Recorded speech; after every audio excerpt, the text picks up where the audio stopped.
Minsan, nanalangin si Jesus sa isang lugar.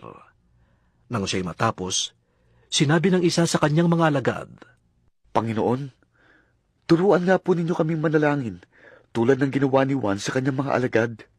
Sinabi ni Jesus sa kanila, Kung kayo'y mananalangin, sabihin ninyo, Ama, sambahin nawa ang inyong pangalan. Naway magsimula na ang inyong paghahari. Bigyan ninyo kami ng aming makakain sa araw-araw.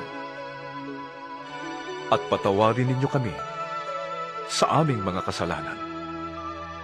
Yamang pinapatawad namin ang bawat nagkakasala sa amin.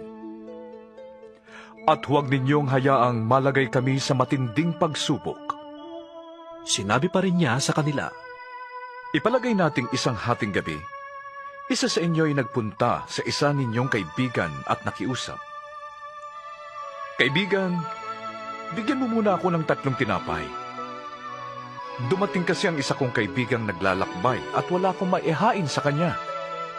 At ganito naman ang sagot ng kaibigan mong nasa loob ng bahay. Huwag mo na akong gambalain.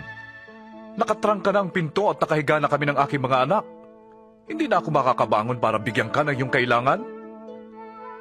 Sinasabi ko sa inyo, hindi man siya bumangon dahil sa kanilang pagkakaibigan, babangon siya upang ibigay ang hinihingi ng kaibigan dahil sa pangungulit nito.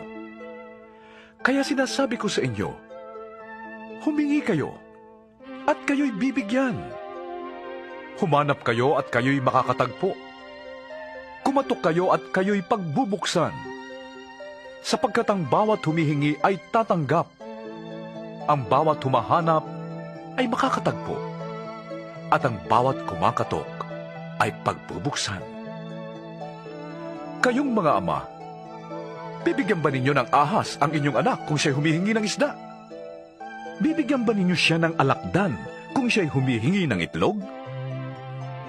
Kung kayong masasama ay marunong magbigay ng mabubuting bagay sa inyong mga anak, gaano pa kaya ang inyong amang nasa langit?